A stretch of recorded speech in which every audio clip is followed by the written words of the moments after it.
Hey, we want to welcome everyone to our board meeting today. We have quite a bit going on. We have quite a few board members that are excused on personal business, and then I'll apologize early for some board members that have other things that they need to take care of, from the governor's office to personal business and that. So there'll be a little bit of a revolving door here of board members coming and going today, and so it's probably not going to be a typical meeting, but this business is important, and we need to take care of it. And so the audience here, we ask for your patience as we're trying to navigate a lot of different schedules. So again, thank you for being here. The first item on our opening business here is Pledge of Allegiance, and board member Lisa Cummins will lead us in that.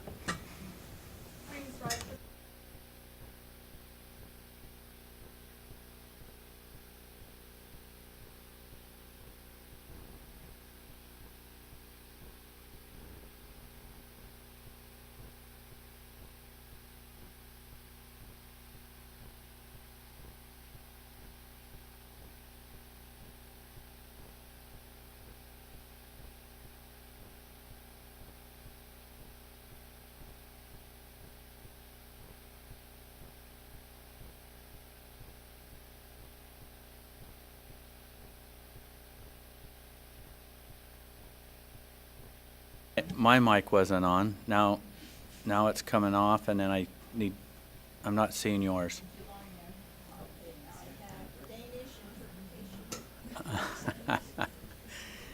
I ended up having to re-log in, so I'm not sure if all of you want to check to see if you have to do the same. I'm not sure why.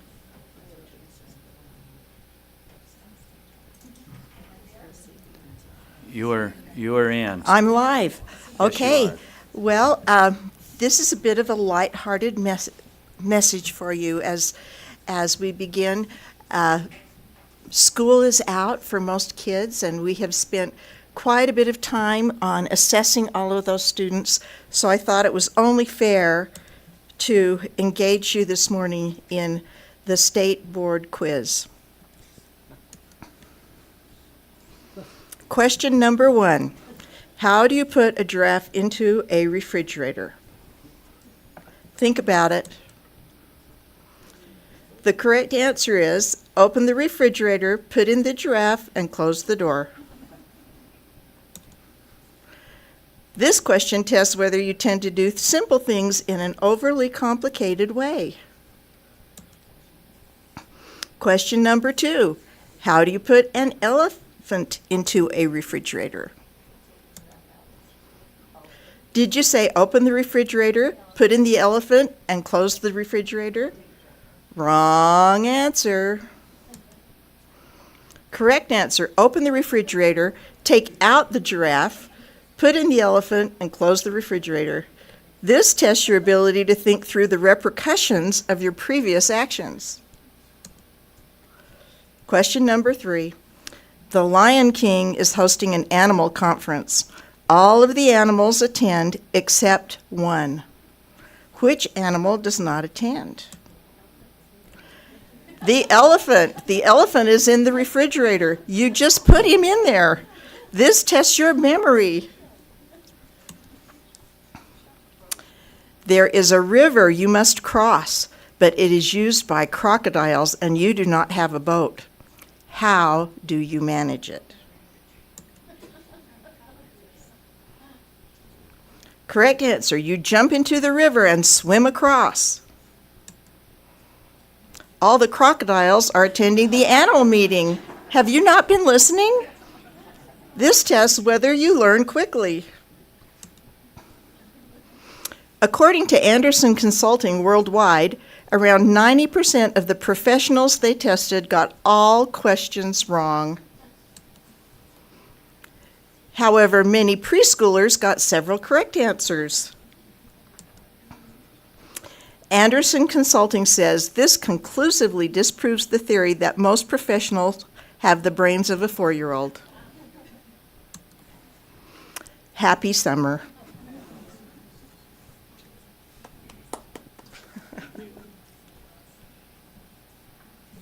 that conclude your, That's it.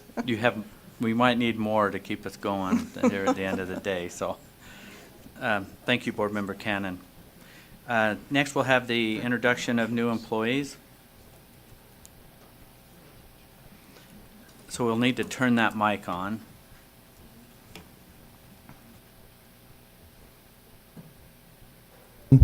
Is it on? No, it is. Okay. Let's see. We have quite a few new employees today. I'll let each one come up and introduce themselves in the section they work. How's everyone doing? My name is Leonard Brooks. I'm the new program manager down in IT. Hi, I'm Shawn DeMoss, and I am over in teaching and learning as an education specialist. I am Heather Waite Grover, and I am returning as an investigator with UPAC in Law and Legislation. Hello, my name is David Vasquez. I'm a new system administrator with IT operations. Hello, I'm Rhett Larson, Substance Abuse Prevention and Intervention Specialist. Good morning, I'm Holly Bell. I am the Equity and Advocacy Specialist. Good morning, I'm Michael Iwasaki with Purchasing. That's everyone. Okay, thank you for joining the UFBE team.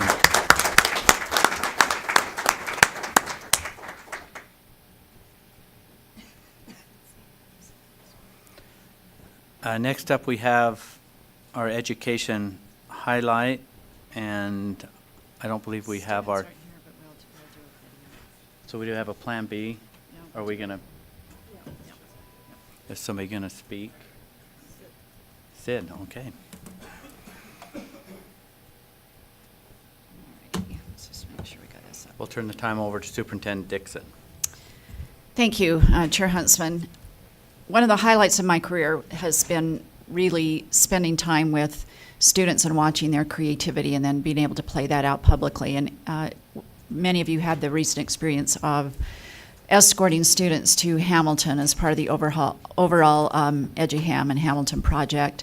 And so we had the opportunity to have students come based on their willingness to perform and to perform in front of their peers and then get selected to perform at the Eccles Center as part of the EduHam project. And as we've talked to teachers and students, their renewed interest in history, their understanding of history around a particular period of history has been really heightened and renewed. And the energy that this created both in performance and historical perspective and how that relates to today's society, I think has just been a tremendous boon to our education system and to our community.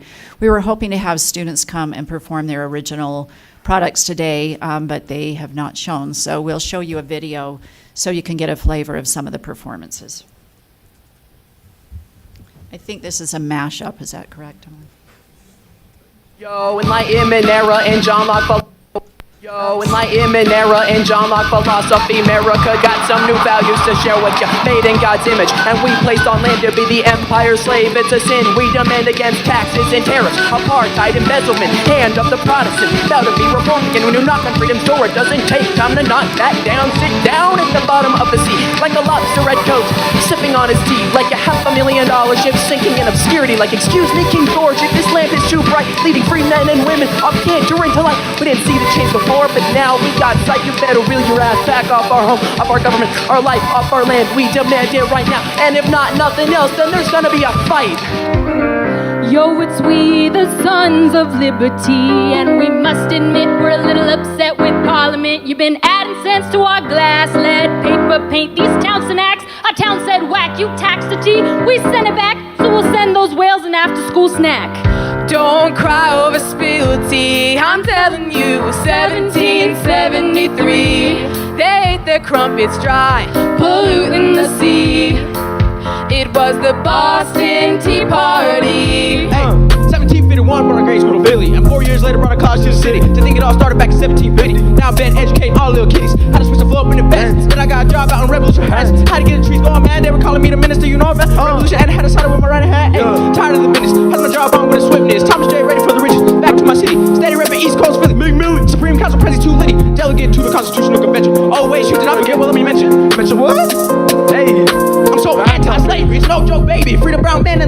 People just like me, people just like you. If you can't see that, then maybe you're a lost fool.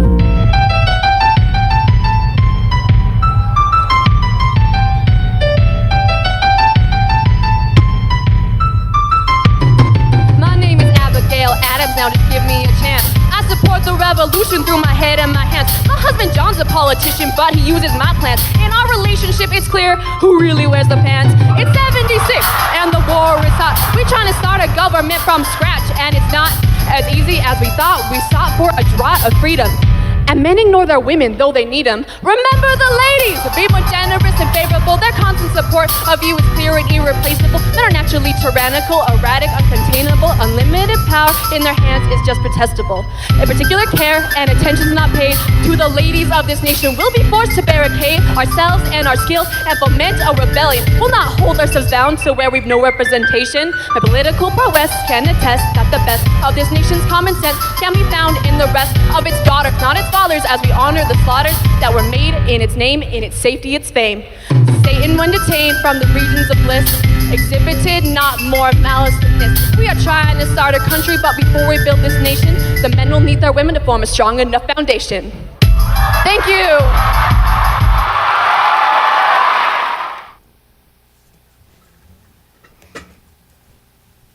So I just want to end by saying what a marvelous opportunity our students had for 2,300 students to come from all over the state and be able to see a production for $10. They were fed lunch, and walking around with them in the courtyard after the student productions, they felt like, in my generation, maybe they had seen the Beatles. I mean, it was just really that kind of energy, and the support for one another was really phenomenal. And I love that students are so interested in history and discussing the lessons learned from history.